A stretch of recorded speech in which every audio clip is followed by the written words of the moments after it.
मादै सिथादो जाबाय दे मोनलांगोन जोङो रायजो राजाया जोंखौ मदद खालामगोन सोमावनो हानाय नङा मिथिबायना रावबो जोंनि जातिखौ सोमावनो हानाय नङा खुलुमबाय जोंनि बर' हारिनि गासिबो रायजो राजाफोरखौ जोंनि PMZF चेनेलाव बरायनाय थाबाय जों दिनै मोनसे थांखियाव दंफैयो बे थांखियानो जाबाय P बसुमतारी आरो S बसुमतारीखौ बर'ना लाना थांनाय बिसोरखौ खैफोदनिफ्राय बासायनानै गावनि असे न'आव लाना थांनाय नैबियो P आरो S बसुमतारीनि बिमादै असे बिमानि बिनानाव आरो नैबियो सोमखोर बसुमतारी बे P आरो S बसुमतारीनि देरसिन बिदा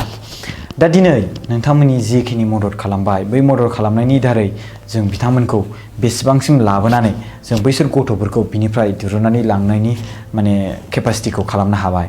बाट बिराद दुखुनांथाव बाथ्रा जोंनि गोसो गोरबोजों जों बेखौ फोरमायनो सानो दिनै गावनि न'नि असे बिदा आरो असे बिमादै फैसेयावबो ओरैबायदि हेंथा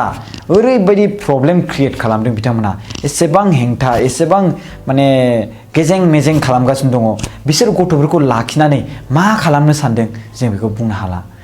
बेनिखायनो जोङो नोंथांमोननिफ्राय जों बेखौ माने मदद मोननो लुबैदों बे मददखौ जोङो बावैनो जों बे गेजेराव खोन्थागोन बाट मादैया फंनैसो बाथ्रा बुंनो नागिरदों आं मादैखौ माइक होनानै बेखौ फंनैसो बाथ्रा बुंनो सानबाय सिगाङाव मादैया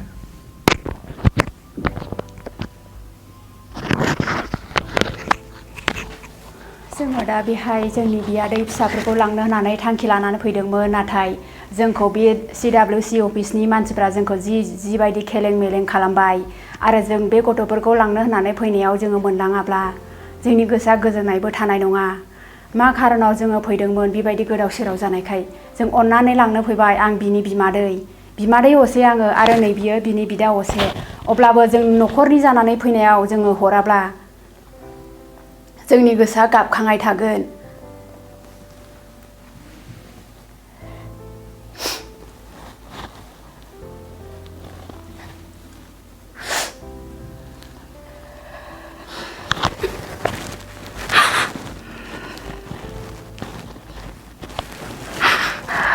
जों मोनलांगोन मादै इसोरा जेब्लायबो सैथोजों थाफाखागोन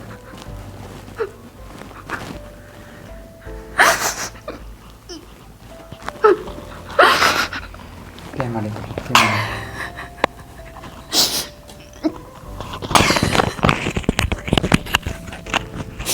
जों मोनलांगोन आरो जोंनो इसोरा जोंखौ मदद खालामगोन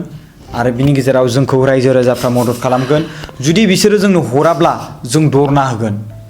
जोंनो जुदि बिसोर हराब्ला जों दरना होगोन मानि थाखाय बिसोरो जोंनो हरा जों बेखौ जों बिसिनाव सोंगोन जों दरना होगोन जों निउस मिडिया गासैखौबो लेंहरजोबगोन जुदि गावनि न'खरनि बिमादैया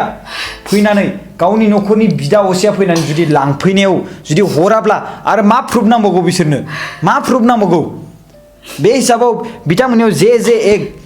बेफोरबायदि एक्टनि माने पलिसि देखायगासिनो दं बबे पलिसियाव लिरनाय दं गावनि न'खरनि मानसि फैयोब्ला हरनो मोना होननानै बा हरा होननानै स' बिसोर हरथारनांगोन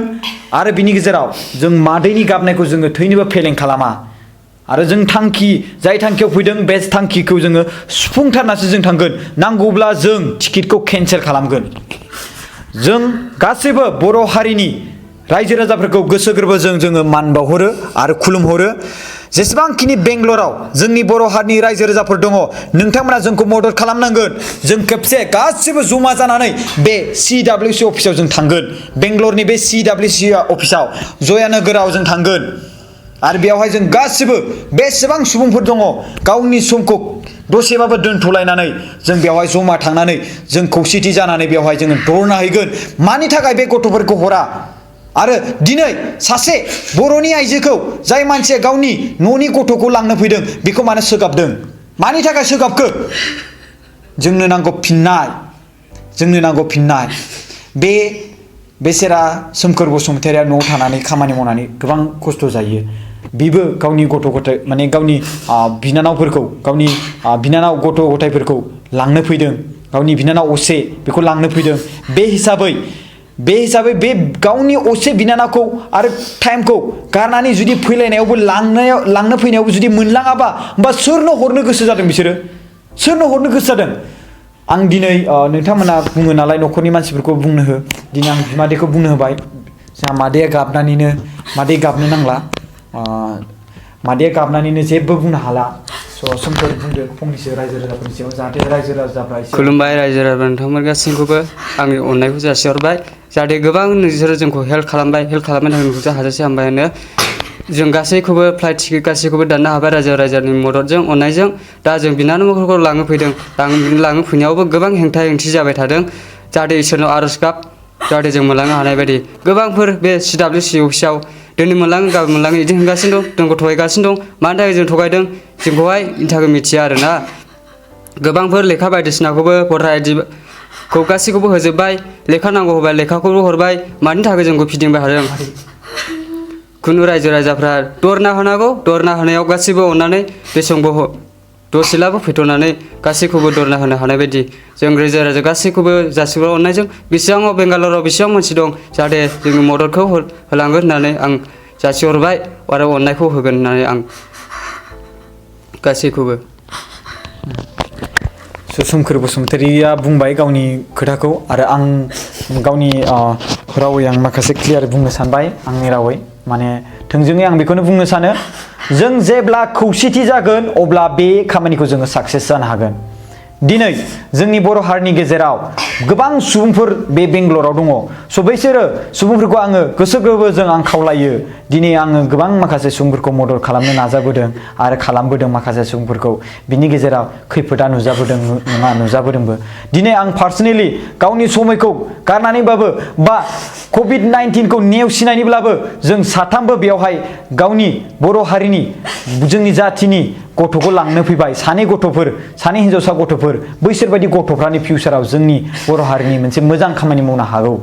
आं बे हिसाबै बेखौ साननायजों लोगोसे आं माखासे गावनि खामानिखौ गोसो गुदुङै आं बेफोरबायदि इन्ट्रेस्ट हिसाबै आं बेयाव खामानि फैबाय मादैमोनजों इन्ट्रेस्टै आङो गाव बिराद इन्जयजों लोगोसे माने गोसो गोथारै आं बेवहाय रावजोंबो फर्स बिदि नङा मादैमोना आंखौ हेल्प बुंबाय बिथांमोना आंखौ मदद बिबाय आं बे हिसाबै बेयावहाय फैबाय दिनै जायफोर मानसिफोरखौ मदद खालामदों जे बेयावहाय दोनफैदों आब'मोन बिसोरमोनखौबो बायदिसिना गाज्रि सन्देह सानदों माबा माबि दालालि बायदिसिना सानदों बेफोर गोबां गाज्रि साननाय हनाय बिथांमोना जुदि क्लियारिफिकेसन बिसोरनि सायावबो दंब्ला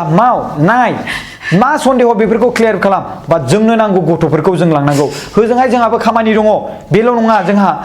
मादैयाबो गावहाबो न'खरखौ सलायनो थाखाय दखान बायदिसिना होयो मार्केटफ्राव थाङो बायदिसिना न'खरनि खामानि दङ दा बेफोरबायदि गथ'फ्राबो होजोंहाय दङ दा गथ'फोरखौबो लाबोनो थाखाय जोंहा इसेबां माबा गैया स' बिसोरखौबो गुबुननि जायगायाव दोननो गोनां जादों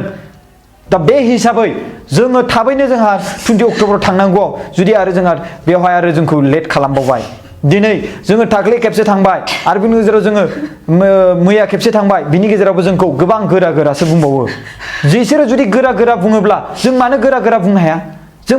बुंनो हाया जोंबो बुंगोन जों बिसोरजों ओरैनो गादब जानाय मानसि नङा जोंहालाय नियम निथि मिथिया नामा रुल एन्ड रेगुलेसन मिथिया नामा मा डकुमेन्टस नांगौ जों होजोब्बाय मा बुंदों जों बेखौ होजोब्बाय दिनै न'नि मानसि नांगौ रिलेटिभ मानसि नांगौ जाबाय जों होफैबाय बा बे खेथ्रआवहाय दिनै मानो हरनो हाया बिसोरो मानि थाखाय मा खालामदों स' बिनिखायनो आङो जोंनि बर' हारिनि गासिबो बेंगलरनि रायजो राजाफोरखौ आं खावलायो जेसेबांखिनि एस'सिएसन दङ जेसेबांखिनि आफाद दं अर्गानाइजेसन आं नोंथांमोनखौ खावलायो आंनि नाम्बारा जाबाय 7740039057 नोंथांमोना कल खालामनानै जोंजों जगाजग खालामनो हागोन जोंखौ मदद खालामनो हागोन अननानै आं नोंथांमोननि नाम्बारफोरखौ एसेबां बारा मोनथिजोबा आं बिनिखायनो नोंथांमोनखौ गोसो गोथारै आं खावलायो जाहाथे जोंखौ मदद खालामो बैसोर सानै गथ'फोर फासिना थानायखौ बे शेल्टार हमनिफ्राय जों बोखांनानै गावनि असे न'आव लांनो हायो दिनै जों फोथायो नोंगौ बाट मोनसे बाथ्रा खोनाबाय मादै बे बाथ्राखौ खोन्थानानै होनो हागोन नामा बे गथ'फोरखौ जे भिडिअ कलिं खालामहोदों होनना बुंनाया माबोरै बे बाथ्राखौ एसे बुंना होलाय मादै रायजो राजाफोरनो एसे गथ'फोरनाव आं सोंदों नोंसोरखौ सोरबा माबा होनदों नामा होननानै गथ'फ्रा खिन्थाबाय जोंखौ भिडिअ कल खालामहोदों सोरबा हारसानो दारि गोलावनो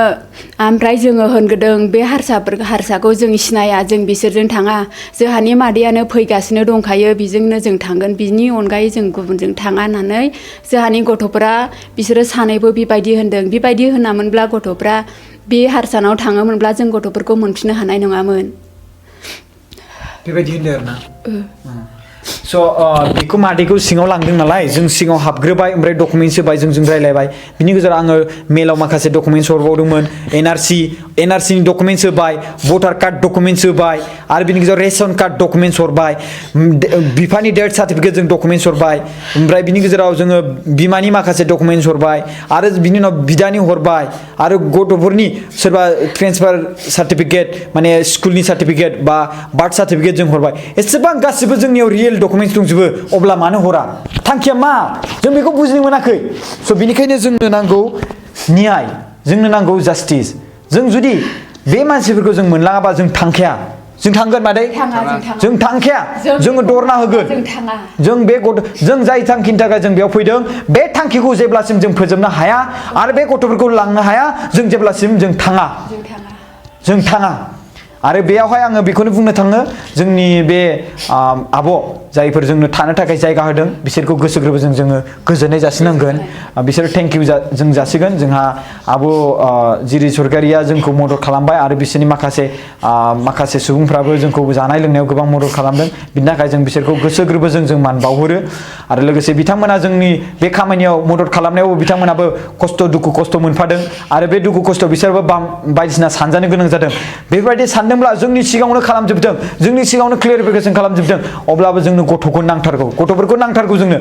जेसेबांखिनि बेंगलराव दङ रायजो राजाफोर आं बिथांमोनखौ खुलुमो गोसो गोरबोजों हांख्राय हरो जाहाथे बिथांमोना जोंजों जइन जाथों जोंनि बे जुदि गथ'फोरखौ हराबा जों दरना होगोन आरो खौसेथि जागोन सानसेनि थाखाय नोंथांमोना खामानिखौ दोनथ'योब्ला नोंथांमोनावबो ओंखाम जानाय बे रसा नाङा आं बेखौ बुंनो थाङो जोंनि 100 बार 1 लाख बारसो साननांगोन बिसोरो